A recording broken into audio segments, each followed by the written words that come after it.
नमस्कार मित्रांनो, ठरलं तर मग या मालिकेच्या आजच्या भागामध्ये मी तुम्हा सर्वांचे अगदी मनपूर्वक स्वागत करते. आजच्या भागामध्ये आपल्याला पाहायला मिळतं, आता विमलताई कल्पनाताईंना म्हणतात, वहिनी मी अस्मिताताईंना बोलवायला गेले होते, त्या म्हणाल्यात मी 2च मिनिटात येते. तर आता कल्पनाताई म्हणू लागतात, बरं ती आल्यानंतर तिलाच विचारूया. तर प्रतिमा आत्या विचारतात, अगं कशाबद्दल बोलतेस कल्पना? तर कल्पनाताई प्रतिमा आत्यांना म्हणतात, अगं प्रतिमा, आता सायली आणि अर्जुनची वेडिंग ॲनिव्हर्सरी जवळ आली आहे, त्याबद्दलच प्लॅनिंग. आता काय करायचं हे अस्मितालाच विचारावं लागेल. अस्मिता आली की तिला विचारूया. तर प्रतिमा आत्या म्हणतात, हो गं, मी तर विसरूनच गेले होते. आता सायली आणि अर्जुनच्या लग्नाचा वाढदिवस जवळ येत आहे. तर प्रतिमा आत्या आणि कल्पनाताई बोलत असताना आता अस्मिताही आलेली असते. अस्मिता सर्वांना गुड मॉर्निंग बोलते. तर कल्पनाताई तिच्यासाठी ब्रेकफास्ट घेऊन येतात. तर कल्पनाताई प्रतिमा आत्यांना म्हणतात, प्रतिमा, अगं फेब्रुवारी महिना चालू झाल्यापासूनच अस्मिताचं प्लॅनिंग सुरुवात झालं आहे. तर अस्मिता म्हणते, हो, तर सायली आणि अर्जुनच्या लग्नाच्या वाढदिवसाबद्दल बोलताय ना, मग त्याची तर तयारी मी सुरू केलीही आहे. कारण बघा ना, सायली अर्जुनचं 3 वर्षापूर्वीचं लग्न आणि आता गेल्या वर्षी 1 वर्षापूर्वीचं लग्न, ह्या दोन्ही वेडिंग ॲनिव्हर्सरी अगदी दणक्यातच व्हायला हव्यात. तर प्रतिमा आत्या म्हणतात, सायली अर्जुनचं 3 वर्षापूर्वीचं कॉन्ट्रॅक्ट मॅरेजचं लग्न हे सुद्धा 13-14 फेब्रुवारीलाच झालं होतं ना. तर आता अस्मिता म्हणते, हो, दोन्ही लग्नांच्या वेळी अर्जुनने व्हॅलेंटाईन वीकच निवडला होता. हा काही योगायोग असू शकत नाही आणि म्हणूनच हे दोन्ही वेडिंग ॲनिव्हर्सरी अगदी दणक्यात व्हायला हव्या. तर विमलताई कल्पनाताईंना म्हणतात, जास्त लोक येणार आहेत का वहिनी? तसं असेल तर आपल्याला सगळी तयारी अगोदरच करावी लागेल. कल्पनाताई म्हणतात, नाही विमल, अगं आपण जास्त लोकांना नाही बोलवणार आहोत, कारण सायली अर्जुनला ते अजिबात आवडणार नाही. त्यांना त्यांचा हा स्पेशल दिवस त्यांच्या माणसांसोबतच सेलिब्रेट करायला आवडेल, त्यामुळे आपल्याला जास्त माणसांना बोलवता येणार नाही. आता हे सगळं काही बोलणं चालू असतानाच सायली अर्जुन आलेत हे लक्षात येताच प्रतिमा आत्या सर्वांना शांत करतात. सायली अर्जुन येताच अर्जुन विचारतो, कसल्या सेलिब्रेशनबद्दल बोलताय तुम्ही? तर अस्मिता म्हणते, कुठे काय, काहीच नाही. तर अर्जुन म्हणतो, तुम्हाला काय आम्ही शाळेत जाणारी मुलं वाटलो अस्मिताई? तुम्ही कशाबद्दल बोलताय हे आम्हाला चांगलंच माहीत आहे. तर सायली म्हणते, तुम्ही सर्वजण आमच्या लग्नाचा वाढदिवस साजरा करायचा आणि त्यासाठीच प्लॅन करत आहात ना. पण आई, जास्त काही मोठा घाट वगैरे घालवू नका, सगळं थोडक्यातच करायचं आहे.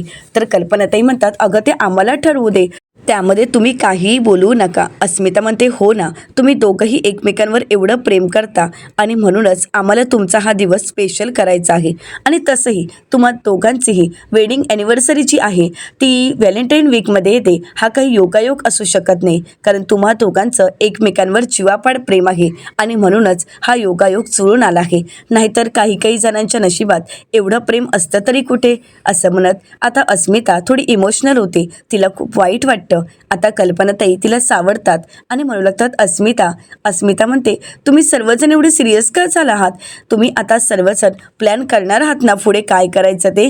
आपण कलर, थीम, जेवणाचा मेनू सगळं काही ठरवायला हवं आहे. तर अर्जुन म्हणतो, त्या दिवशी व्हॅलेंटाईन डे आहे, मग रेड कलरच चालेल ना, असं म्हणत आता सायली अर्जुन, कल्पनाताई, प्रतिमा आत्या, अस्मिता सर्वच जण मिळून आता वेडिंग ॲनिव्हर्सरीचं प्लॅन करत असतात.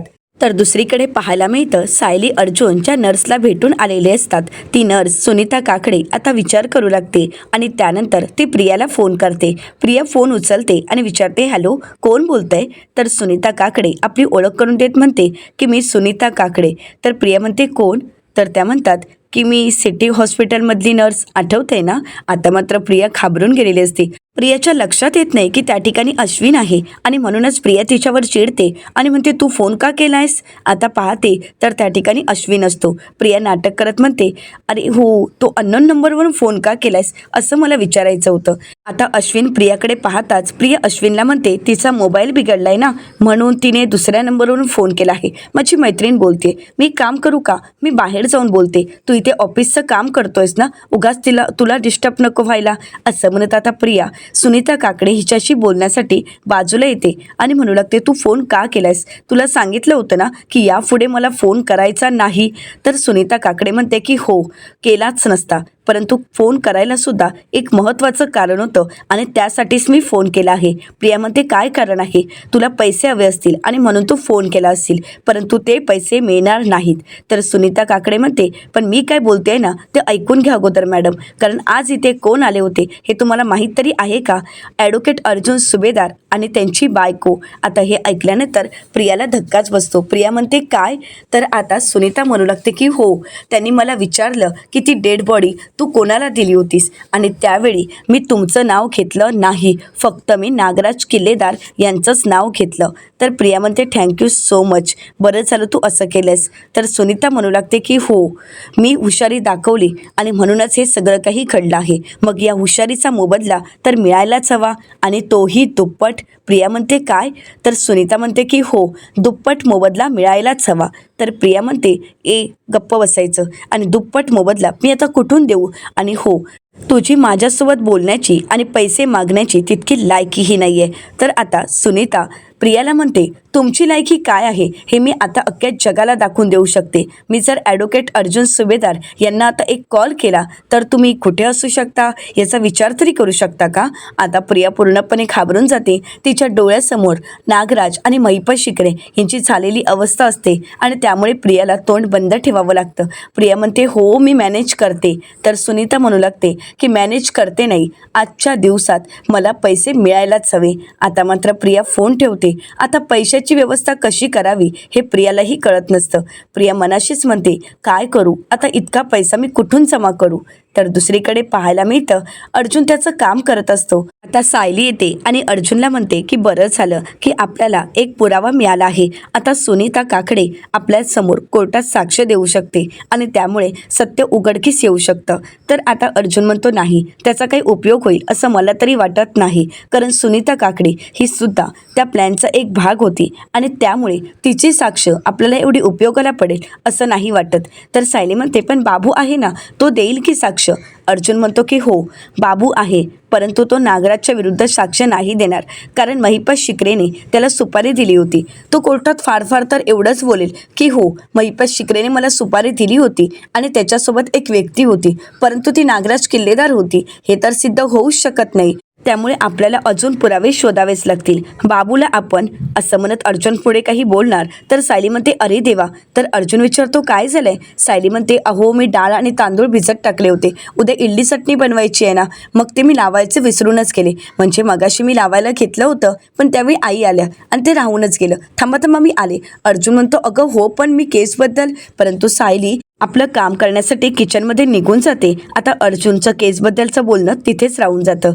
तर दुसरीकडे पाहायला मिळतं अश्विन त्याचं ऑफिसचं काम करत असतो आणि त्याचवेळी प्रिया त्याच्या समोर येऊन उभी राहते. प्रिया मनाशीच म्हणते आजकाल या तिजोरीला लॉकच पडला आहे, ह्या तिजोरीला कुलूप लागलं आहे, परंतु आता तरी मला प्रयत्न करावे लागतील, आता तरी या तिजोरीचं कुलूप उघडेल ना, असं म्हणत प्रिया विचार करू लागते. आता प्रिया अश्विनला पैशाबद्दल विचारणार, परंतु त्याचवेळी अश्विनला फोन आलेला असतो. अश्विन म्हणतो हॅलो बोला, परंतु प्रियाची कुरबुर मात्र चालूच असते. प्रिया तरीही सुद्धा खुणावून अश्विनला विचारण्याचा प्रयत्न करत असते. अश्विन तिला थांबायला सांगत असतो, परंतु प्रिया काही शांत राहत नसते, कारण प्रिया घाबरून गेलेली असते. अश्विन म्हणतो बरं ठीक आहे, पण आज आपलं हे काम नाही होऊ शकत, आपण उद्याच बोलूयात, असं म्हणत अश्विन आता फोन ठेवतो आणि प्रियावर चिडत प्रियाला विचारतो काय चाललंय, तुला कळतंय का? अगं हॉस्पिटलमधून फोन होता, जरा बोलायला तरी देशील का? तर प्रिया म्हणते अश्विन अरे माझं सुद्धा काम खूप महत्त्वाचं होतं आणि म्हणूनच मी बोलण्याचा प्रयत्न करत होते. अश्विन म्हणतो काय झालंय? तर प्रिया म्हणते अश्विन थोडे पैसे हवे होते, म्हणजे माझी मैत्रीण आहे ना जिचा आता फोन आला होता, तिच्या आईचं ऑपरेशन आहे आणि त्यासाठी तिला मदत हवी होती, कारण तिची परिस्थिती इतकी फारशी चांगली नाही आहे आणि मी पटकन बोलून गेली की देईन पैसे, पण मग माझ्या लक्षात आलं की माझ्या अकाउंटमध्ये तेवढा बॅलन्सच नाही आहे, तू देशील का मला पैसे? तर अश्विन म्हणतो तन्वी, सकाळी मी तुझ्याकडे कॉफी मागितली होती, मला कॉफी देण्या इतकाही तुझ्याकडे वेळ नाही आहे, तू तिथून निघून गेलीस आणि आता तूच माझ्याकडे पैसे मागत आहेस. प्रिया म्हणते अरे याच मैत्रिणीला फोन करायचा होता. तर अश्विन म्हणतो पण हिचा मोबाईल बिघडला होता ना? तर प्रिया म्हणते अरे तो आत्ता बिघडलाय, बिचारी माझी मैत्रीण, प्रॉब्लेमवर प्रॉब्लेम वाढतच आहेत, तिच्या आयुष्यातले प्रॉब्लेम कधी संपतच नाही आहेत. परंतु अश्विन तू देशील ना रे पैसे? आत्ताच द्यायला हवेत असं काही नाही आहे, घाई करायची काहीच गरज नाही आहे, तू ह्या दिवसभरात कधीही दिलेस तरी चालतील. मी तुझ्यासाठी कॉफी घेऊन येऊ का? तुला आवडते तशी स्ट्रॉंग कॉफी, भरपूर कॉफी पावडर घातलेली. आता अश्विन काहीच बोलत नाही. प्रिया म्हणते, काय झालंय अश्विन? अरे बोल ना. तू जर असा छोट्या छोट्या कारणांवरून रुसत राहिलास तर कसं होईल? तर अश्विन म्हणतो, मला नको आहे कॉफी. प्रिया म्हणते, मी घेऊन येते ना तुझ्यासाठी कॉफी. असं म्हणत प्रिया बाहेर येते आणि प्रिया मनाशीच म्हणते, आता या अश्विनला गुंडाळण्यासाठी मला पुन्हा एकदा संसार संसार हे नाटक करावंच लागेल. परंतु एवढं करूनही हे पैसे मिळतील की नाही काहीच कळत नाहीये. असं म्हणत प्रिया आता कॉफी आणण्यासाठी निघून जाते. तर दुसरीकडे आता सायलीची किचनमधली कामं आवरल्यानंतर आता सायली पुन्हा एकदा रूममध्ये येते. त्यावेळी अर्जुन मात्र शांत बसून असतो. त्यावेळी सायली अर्जुनला म्हणते, बोला, तुम्ही काय बोलत होता? अर्जुन म्हणतो की आत्ता तू इथे आली आहेस, ज्यावेळी मला बोलायचं होतं त्यावेळी तुझ्यासाठी इडली महत्त्वाची होती. तर सायली म्हणते, अहो असं काय बोलताय? उद्या सकाळच्या नाश्त्याची तयारी नको का करायला? आणि मी जर आता ते वाटण लावलं नसतं तर ते खराब झालं असतं आणि उद्या सकाळी ऐनवेळी घाई झाली असती. तर अर्जुन म्हणतो, म्हणजे तुझ्यासाठी घरची कामं महत्त्वाची आहेत, ऑफिसची कामं महत्त्वाची नाही आहेत. तर सायली म्हणते, अहो तुम्ही असं का बोलताय? अहो जेवढं ऑफिसचं काम महत्त्वाचं आहे तेवढंच घरचंही काम महत्त्वाचं आहे. तुम्हाला काय वाटतं घरची कामं एवढी सोपी आणि सहज आहेत का? अहो तुम्हाला जरी वाटत असलं तरीसुद्धा तुमच्या ऑफिसच्या कामा इतकंच घरचं कामही तितकंच महत्त्वाचं असतं.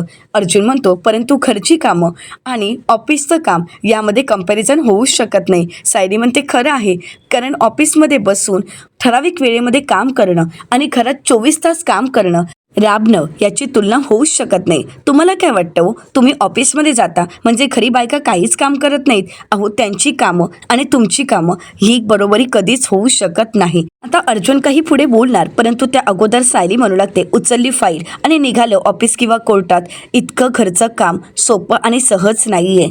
तर अर्जुन म्हणतो, तुला काय म्हणायचंय? माझं काम इतकं सोपं आहे? अगं कोर्टात जाणं किंवा एखाद्या केसबद्दल डिस्कस करणं, एखाद्या व्यक्तीला न्याय मिळवून देणं इतकं सहज आणि सोपं नाहीये तुला वाटतंय तितकं. तुला जर असं वाटतंय तर जा ना एखाद्या दिवशी कोर्टात, जा एखाद्या दिवशी ऑफिसमध्ये, मग तुला कळेल की माझं काम किती डिफिकल्ट आहे. तर सायली म्हणते, जाईन ना मी, काहीच हरकत नाही. तसंही मी तुम्हाला तुमच्या केसमध्ये मदत करतेच, तशीच मी बाकीच्यांनाही मदत करेन, मला काहीच प्रॉब्लेम नाही आहे. पण मला सांगा, तुम्हाला एखाद्या दिवशी स्वयंपाक करणं, पाहुणे रावळे, त्यांची उठाबस एवढंच काय, तर घरचे सण समारंभ हे सगळं काही तुम्हाला जमणार आहे का? तर अर्जुन म्हणतो, त्यात काय झालं? हे सगळं तर असं इझी आहे आणि असं होऊन जाईल, याला मी अजिबातच घाबरत नाही. सायली म्हणते, हो का? तुम्हाला एवढं सोपं वाटतंय का? हो, जेवढं तुम्ही कॉन्फिडन्समध्ये बोलताय ना तेवढ्या कॉन्फिडन्सने तुम्ही किचनमधली कामं नाही करू शकत. एक दिवस स्वयंपाकघरातली कामं करत असताना तुमच्या तोंडाला फेस येईल. अर्जुन म्हणतो, या ॲडव्होकेट अर्जुन सुभेदारला तू चॅलेंज करतेस का? एक दिवस का, तर काही दिवस तू माझ्या ऑफिसमध्ये जायचं आणि ऑफिसची कामं करायची आणि मी स्वयंपाकघर सांभाळेन. आणि फक्त स्वयंपाकघरच नाही तर अख्खं घर सांभाळेन. आणि हो, तू जर हरलेस ना तर तू ॲक्सेप्ट करायचं आहेस. तर सायली अर्जुनला म्हणते, तसं तुम्हाला वाटते, कारण मी मुळात हरणारच नाही आहे. पण हो, मी जर काही दिवस तुमच्या ऑफिसची कामं करणार असेल तर पुढचे काही दिवस तुम्हाला माझी घरची सगळी कामं करावी लागतील. एकही काम चुकलेलं चालणार नाही.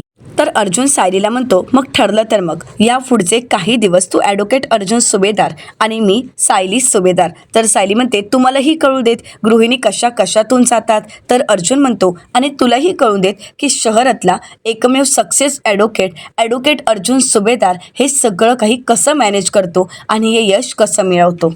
त्यामुळे आता पुढचे काही दिवस आपल्याला एकमेकांची कामं करावीच लागतील. सायली म्हणते, मला तर काहीच हरकत नाही आहे. असं म्हणत आता सायली फुल कॉन्फिडन्समध्ये अर्जुनला म्हणते, काय मग बायको, आजपासून तू माझी कामं करशील ना आणि तुला ते जमेल ना आणि हे चॅलेंज ॲक्सेप्ट आहे ना तुला?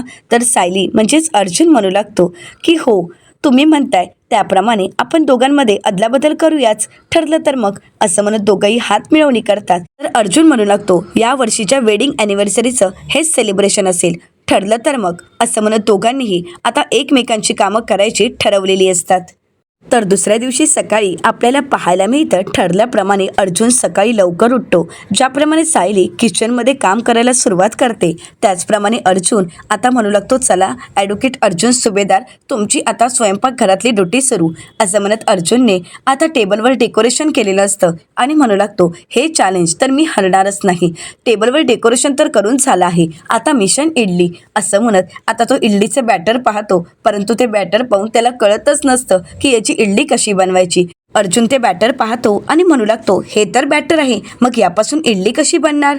चालेल, ही आता कुकरात लावते. कुकरात लावून झाल्यावर ह्याच्या 4 शिट्ट्या करतो म्हणजे इडली तयार, असं म्हणत तो बॅटर पूर्णपणे ढवळून घेत असतो. परंतु त्याचवेळी ते बॅटर त्याच्या टी शर्टवर पडतं. अर्जुन म्हणतो, बापरे, या बॅटरनं तर माझं टी शर्टच खराब केलं आहे. पण इडली कशी बनवायची हे तर मला अजून कळालंच नाहीये. काही हरकत नाही, मी मम्माला विचारतो. परंतु त्याचवेळी अर्जुनच्या लक्षात येतं की सायली कधीच कोणाला काही विचारत नाही. अर्जुन म्हणतो, नाही, कोणालाच काही विचारायचं नाही, कारण बायको कधी कोणाला काही विचारतच नाही. पण इडली कशी बनवायची हे अर्जुनला अजूनही कळालेलं नसतं आणि म्हणूनच अर्जुन म्हणतो, हे राहू देत बाजूला. यानंतर काय बनवलं जातं? चहा. सकाळी सकाळी चहा बनवला जातो. असं म्हणत आता अर्जुन चहा बनवायचं ठरवतो आणि इडलीचं बॅटर बाजूलाच ठेवतो. तर दुसरीकडे पाहायला मिळतं पोलीस स्टेशनला आता नागराजला पुन्हा एकदा महिपत शिकरेंच्या बाजूच्या कोठडीत आणून ठेवलं जातं. तर महिपत शिकरे म्हणतात, काय रे नाग्या, अरे तू मला असं सोडून जात जाऊ नकोस. तू जर असा सोडून गेलास तर मला करमत नाही रे, एकटं एकटं वाटतं, खूप बोर वाटतं रे, त्यामुळे मला सोडून जाऊ नकोस. आणि हो, काय रे नाग्या, तुझा तो वकील आला होता, तो तुझ्यासाठी काही खटपट करतोय की नाही? तुला सोडवण्याचा विचार चालू आहे ना त्याच्या मनात, की निघून गेला? पण मला मात्र भारी उपयोगी पडला होता तो, पण तुझं बॅड लकच लय खराब आहे. तर नागराज काका महिपत शिकरेने म्हणतात, माझ्या नशिबाचा विचार तू का करतोयस? तू फक्त तुझ्या त्या पोरीचा विचार कर. म्हणजे काय आहे ना, तिच्या आत्म्याला शांती कशी लाभेल याचा विचार कर. कारण तू जर इथे काही करून बसलास तर तिला किती त्रास होईल याचा विचार करतोयस ना तू, असं म्हणत नागराज आता महिपत शिकरेंना घाबरवण्याचा प्रयत्न करत असतात. महिपत शिकरे रागानेच नागराज काकांकडे पाहत असतात. तर दुसरीकडे सुभेदारांच्या घरी आपल्याला पाहायला मिळतं आता अर्जुनची किचनमध्ये लुडबुड चालू असते, परंतु काय कसं बनवायचं हे त्यालाही माहीत नसतं. आणि त्याचवेळी त्या ठिकाणी विमलताई येतात. विमलताई पाहतात तर अर्जुन किचनमध्ये आहे. हे पाहून त्यांना आश्चर्यच वाटतं. तर विमलताई अर्जुनला म्हणतात, दादा तुम्ही इथे? तर अर्जुन म्हणतो की हो, चहा बनवतोय. विमलताई म्हणतात, दादा तुम्ही बाजूला व्हा, मी चहा बनवते. अर्जुन म्हणतो, नाही, तू नाही, आज मी बनवणार आहे. चहा बनवणार आणि त्यानंतर दुपारचं जेवण, रात्रीचं जेवण हे सगळं काही मीच बनवणार आहे. त्यामुळे अगोदर चहापासून सुरुवात, अगोदर साखर टाकतो आणि मस्त गोड चहा बनवतो. तर आता विमलताई म्हणतात, नाही, अगोदर पाणी, त्यानंतर चहा पावडर आणि मग साखर आणि मगच तो चहा गोड बनतो. अर्जुन म्हणतो, हो, मला माहीत आहे, मी आता बनवायला घेतोच. परंतु आजचा दिवस खूप स्पेशल आहे, कारण आज आहे रोज डे. विमलताई म्हणतात, म्हणजे? तर अर्जुन म्हणतो, रोज म्हणजे गुलाब, आज गुलाबाचा दिवस आहे आणि म्हणूनच हे सगळं काही डेकोरेशन केलेलं आहे. आता विमलताईंच्या डेकोरेशन हेही काही लक्षात येत नसतं. विमलताई म्हणतात, म्हणजे? तर अर्जुन म्हणतो, सजावट, ही सगळी सजावट केली आहे. तर विमलताई अर्जुनला म्हणतात, दादा तुम्ही सगळंच काही छान केलं आहे, परंतु ते मध्ये जे काही बोलताय ना ते मात्र काही कळत नाही, बाकी सगळं छान आहे. तर त्यानंतर आता कल्पनाताई येतात. त्या मोबाईल पाहत असतात, त्यांचं काही लक्ष नसतं आणि त्या विमलताईंना आवाज देत म्हणतात, विमल माझ्यासाठी कॉफी. तर अर्जुन म्हणतो, मी बनवणार. आता विमलताई म्हणतात, अर्जुन दादा तुम्हाला जमणार आहे का? तर अर्जुन मनाशीच म्हणतो, अजूनपर्यंत चहाच जमला नाही तर कॉफी कशी बनवायची? तर विमलताई आता अर्जुनला कॉफी बनवायला शिकवतात आणि म्हणू लागतात, दादा त्यामध्ये 1.5 चमचा कॉफी पावडर टाका. आता अर्जुन 1.5 चमचा समजून 3 चमचे कॉफी पावडर टाकतो. तर विमलताई म्हणतात, 1.5 म्हणजे 1 आणि अर्धा. अर्जुन म्हणतो, कळालं. आता अर्जुनने कॉफी बनवायला घेतलेली असते, परंतु गॅस काही ऑन केलेला नसतो. विमलताई म्हणतात, दादा गॅस? तर अर्जुन म्हणतो, आहे. तर विमलताई म्हणतात, अहो चालू तर करा. आता अर्जुन गॅस चालू करतो आणि त्यानंतर कॉफी बनवतो. आता कॉफी पावडर टाकलेलीच कॉफी फक्त तो कल्पनाताईंना घेऊन येत असतो. विमलताई आता अर्जुनला त्यामध्ये साखर टाकायला आठवण करून देत असतात, परंतु अर्जुन काही ऐकून न घेताच तशीच कॉफी नेऊन कल्पनाताईंना देतो. आता कल्पनाताई कॉफीचा एक घोट पिऊन पाहतात. त्यावेळी त्यांच्या लक्षात येतं की त्यामध्ये तर साखरच नाही आहे. कल्पनाताई म्हणतात, विमल अगं, परंतु त्यावेळी त्या पाहतात तर त्या ठिकाणी अर्जुन असतो. कल्पनाताई अर्जुनला म्हणतात, कॉफी तू बनवली आहेस? अर्जुन म्हणतो, हो, आजची कॉफी मी बनवली आहे. तर विमलताई म्हणतात, आणि हे सगळं डेकोरेशनसुद्धा दादांनीच केलं आहे. आता अर्जुन त्यामध्ये असणारा एक पिंक गुलाब घेतो आणि कल्पनाताईंना देत म्हणतो, मम्मा तुझ्यासाठी पिंक रोज आणि रेड रोज आहे ते माझ्या बायकोसाठी. आता विमलताई पाहतात तर सायली अगदी अर्जुनच्या स्टाईलमध्ये अर्जुनसारखेच कपडे वेअर करत कोर्टात जायला आपली बॅग घेऊन आलेली असते. आता ऑफिस आणि कोर्ट ही जबाबदारी सायलीने स्वीकारलेली असते. आता अर्जुनच्या स्टाईलप्रमाणे सायली सोप्यावर येऊन बसते आणि ऑर्डर देत म्हणते, माझा चहा रेडी आहे का?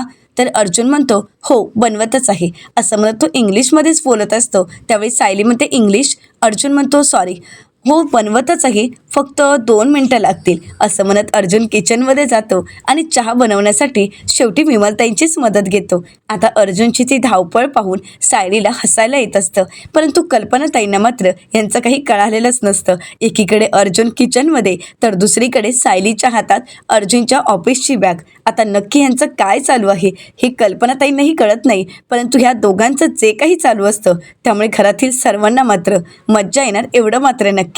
आता सायली अर्जुनच्या चहाची वाट पाहत असते. आता अर्जुनची चांगलीच तारांबळ उडालेली असते. आता विमलताई अर्जुनला कशी चहा बनवायची हे शिकवत असतात आणि त्याप्रमाणे अर्जुनने चहा तयार केलेला असतो. फायनली अर्जुनचा चहा बनलेला असतो. आता अर्जुन सायलीसाठी चहा घेऊन येत म्हणतो युअर टी. सायली म्हणते इंग्लिश. अर्जुन म्हणतो तुमचा चहा असं म्हणत आता अर्जुन सायलीच्या हातामध्ये चहाचा मग देतो. तर कल्पनाताई म्हणतात सायली अर्जुन काय चाललंय हे, तुमच्यामध्ये काही खेळ चालू आहे का? तर त्याचवेळी रविराज सर आणि प्रतिमा आत्याही येतात. रविराज सर म्हणतात हे मी काय पाहतोय, सायली अर्जुन, सायली तू इथे बसलीस आणि अर्जुन तुझ्यासाठी चहा देतोय.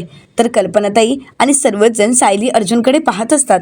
तर प्रतिमा आत्या म्हणतात सायली तुला बरं वाटत नाही आहे का? तर सायली म्हणते नाही प्रतिमा आत्या मी अगदी ठीक आहे, परंतु आजपासून ॲडव्होकेट अर्जुन सुभेदार यांची चाचणी सुरू झाली आहे. म्हणजे गृहदक्ष असण्याची कर्तव्य त्यांना पार पडता येतात की नाही हे आपल्याला पाहायचं आहे. ॲडव्होकेट अर्जुन सुभेदार यांना सायली सुभेदार बनायचं आहे आणि म्हणूनच हे सगळं काही चालू आहे. आता मात्र सर्वच जण विचार करू लागतात. तर येणाऱ्या पुढील भागामध्ये आपल्याला पाहायला मिळतं अर्जुन म्हणू लागतो मी माझ्या बायकोला चॅलेंज केलं आहे की तिने काही दिवस ॲडव्होकेट अर्जुन सुभेदार बनावं आणि माझी ऑफिसची सगळी कामं तिने हँडल करावीत आणि मी सायली सुभेदार होऊन घरची कामं अशी चुटकीशी करणार आहे असं म्हणत आता अर्जुनचा ओव्हर कॉन्फिडन्स काही अजूनही संपलेला नसतो. तर त्याचवेळी आता सर्वजण एकत्र चहा कॉफी एन्जॉय करत असतात. तर प्रतापराव सायलीला म्हणतात तुला डबा मिळणं मुश्किल आहे हा. अर्जुन म्हणतो का, डबा तर मिळणारच आहे, पटकन बनवतो डबा असं म्हणत आता अर्जुन किचनमध्ये जातो आणि पुन्हा एकदा त्याची तारांबळ उडालेली असते. कसाबसा अर्जुनने डबा तर बनवलेला असतो आणि सायलीच्या हातात देत म्हणतो हे घ्या तुमचा डबा. तर आता सायली म्हणते बरं तुम्ही जो काही माझा अर्धवट डबा बनवला आहे ना त्यासाठी 100पैकी तुम्हाला फक्त 20 गुण मिळू शकतात. आता हे सगळं काही प्रिया लपूनच पाहत असते. आता सायली अर्जुनची ही अदलाबदल नक्की कोण विजयी ठरणार आणि व्हॅलेंटाईन डे मध्ये काय स्पेशल घडणार हे पाहणं अतिशय रंजक ठरणार आहे. मित्रांनो अशाच मालिकांचे नवनवीन अपडेट पाहण्यासाठी चॅनलला नक्कीच सबस्क्राईब करा. आजचा व्हिडिओ तुम्हाला कसा वाटला हे कमेंट करून नक्कीच कळवा. आजचा व्हिडिओ जर तुम्हाला आवडला असेल तर व्हिडिओला लाईक करायलाही विसरू नका. व्हिडिओ पाहिल्याबद्दल तुम्हा सर्वांचे अगदी मनपूर्वक धन्यवाद.